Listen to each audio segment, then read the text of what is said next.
Two clubs doing battle in a cup semi-final, but the size and atmosphere of Wembley feels a long way away from Maltby Main's Muglet Lane ground. The competition, the Sheffield and Hallamshire Senior Cup. The opponents, Sheffield FC, the world's oldest association football club. Originally called the Sheffield Challenge Cup, this competition was first contested in 1876 and is the fifth oldest cup competition in the world. One location links the Football Association that organises this cup and the first winners in 1876-77. The Adelphi Hotel. The Adelphi is the seed of sports roots in Sheffield. The formation of Yorkshire County Cricket Club, the formation of the Sheffield FA and the formations of Sheffield Wednesday and Sheffield United all took place at the Adelphi. Even the meeting in which Bramall Lane's construction was decided took place at the Adelphi. But there is one burning question. Where is it?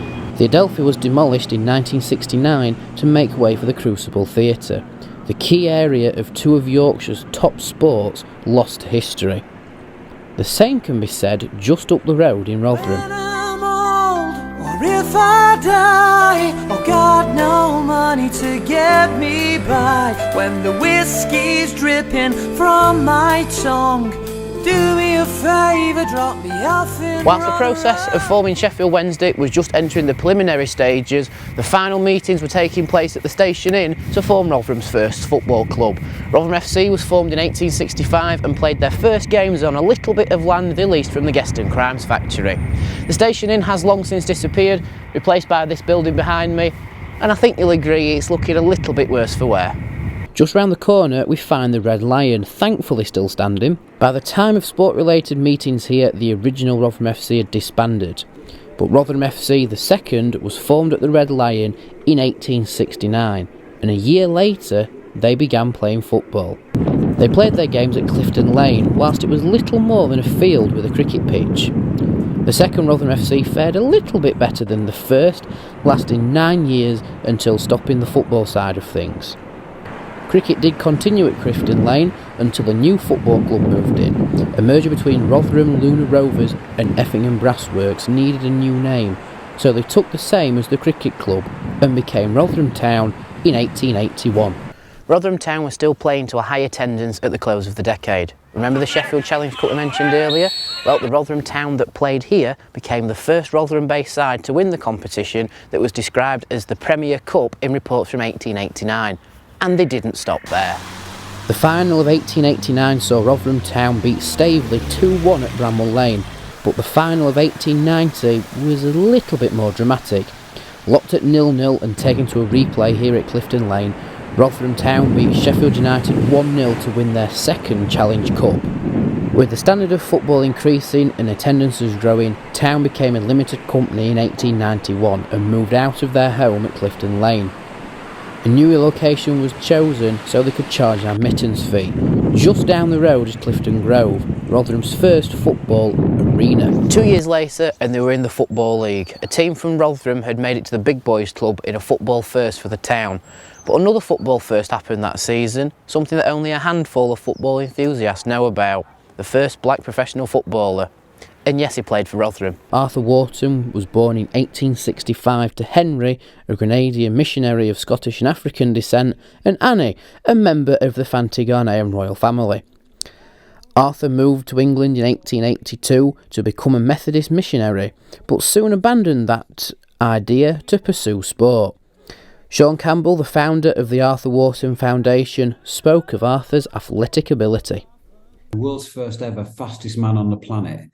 3rd of July 1886 is on the start line at Stamford Bridge, the very ground where Chelsea play their football. Whenever you're watching Chelsea play football, that's where Arthur ran to become the world's first ever official fastest man on the planet. He ran it in a time of 10 seconds dead, and his record stood for about 30 years. It was absolutely incredible. He was also a professional cricketer, played cricket in Rotherham, played rugby, professional rugby player, and he was also a cycling champion. You're looking at, he's a phenomenal human being, but he's the beginning of the black presence, not just in football, but in sport. And you could arguably say, not just in this country, but for a professional level, as the global icon. There never has been, and there will never be an all-rounder like Arthur Wharton. And Rotherham, I mean, my God, he's yours if you want him, you know. In the history of the entire world, right, there's only ever been two people on this planet who've ever lived who's been the fastest man on the planet and a professional footballer. That is Usain Bolt and Arthur Wharton. That's it. That's why Usain Bolt's close to what we do. It's why he's on there with me, you know, and he's a massive football fan. Our motto at the foundation is connecting the present, that's you and me right now, to the past, Arthur Wharton, and it's for the future. It's all about the lessons we learn. So when we go back to the beginning and we look at Arthur Wharton as the pioneer, the trailblazer, the yardstick for how far we've come is very easily measured because it goes back to 1883 when he first came to Darlington. And it comes right the way through to 2023 now. Me talking to you, we're still talking about issues of racism in the game. We're still talking about inequalities in society. We still talk about discrimination and oppression of people who are seen as different. And somebody like Arthur has the capacity to be that beacon, to be that poignant, powerful symbol of saying, you know, this is what is possible. If you are given opportunity, you would be gobsmacked at how many black players, whether they're from Ghana or other part of the world, have still never heard of Arthur Wharton, despite our work. Right? So we need to get to Fosu, but you have to remember Fosu is a black star of Ghana, national footballer. Well, you know, the two people closest to us at the foundation are George Boateng, our patron, who's the assistant manager now of Ghana, and of course, our very own Chris Hughton, who is now the manager of the Black Stars. So all roads, you see what we have done, and you see what we have in position, and all roads lead from Jamestown, Accra, back to Rotherham. When you look at Rotherham's recent past as a town, it has really gone downhill in terms of real negative stories and the lack of economic opportunities and bits of scandal here and there. And that's not the Rotherham that we want or recognise. It's not the Rotherham that the people of Rotherham want. And yet they have the best story in the world right here, waiting to smack them on the lips and say, your town is fantastic and it is great. And that is why the town of Rotherham needs to lift itself up by the bootstraps, by claiming Arthur, by claiming him. Because the only club in the entire world that has true claim to Arthur as a full professional footballer is Rotherham. There's only one club, my friend, in the world who can lay claim to what is on offer here, and it is your club.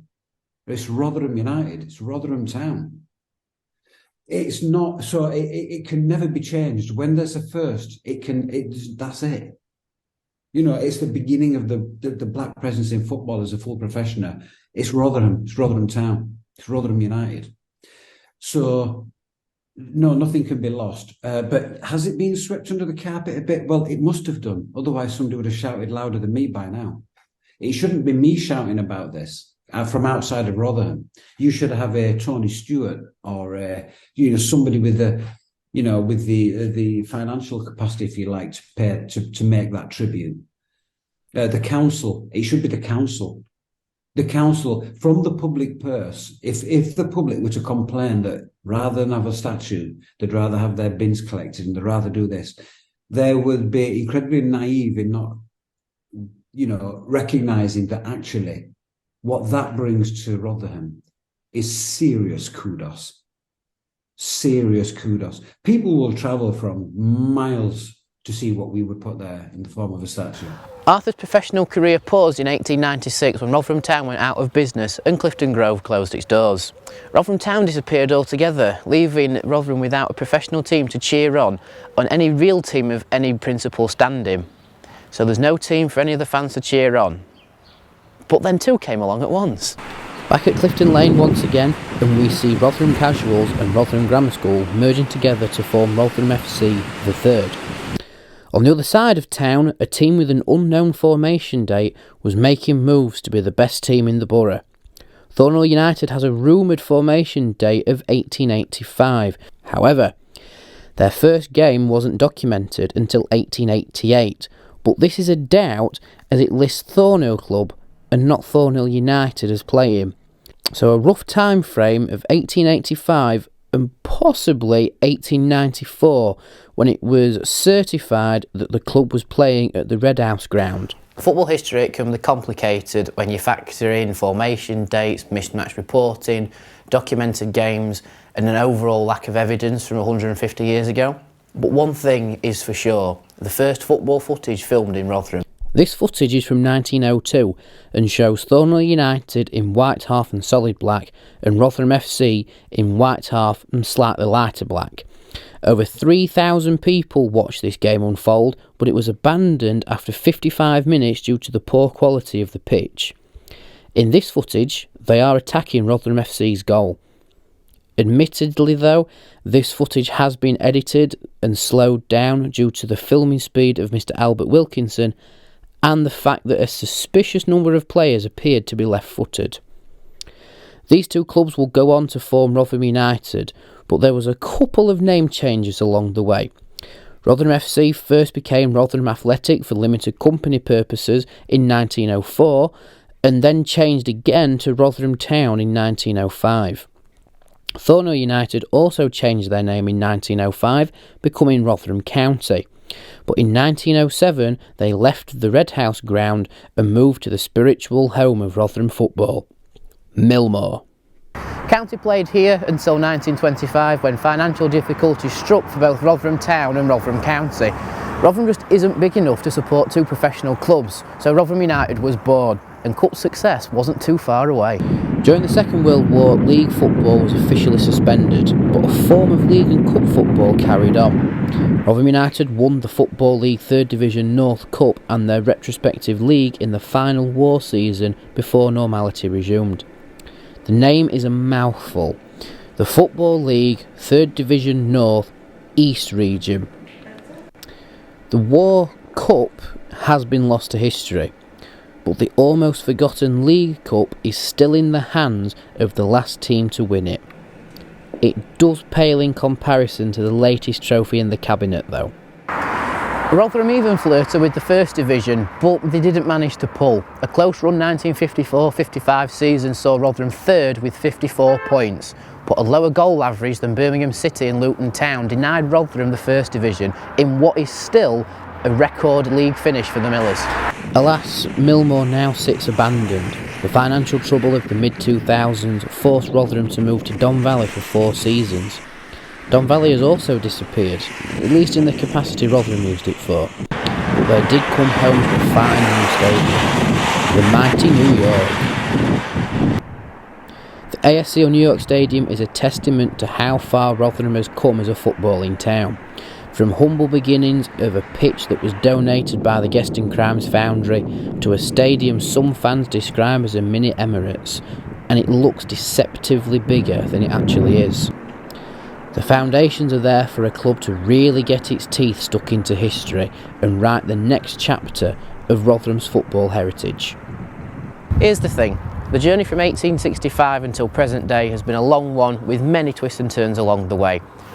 But we somehow ended up exactly where we started. New York Stadium partially sits on the site where Rotherham's first documented football match took place.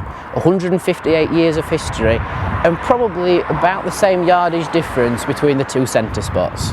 If you ask me, that's football symmetry at its finest. When I'm old, or if I die, or ever lose my mind, whenever I need a helping hand, just do me a favor, drop me off in Rotherham.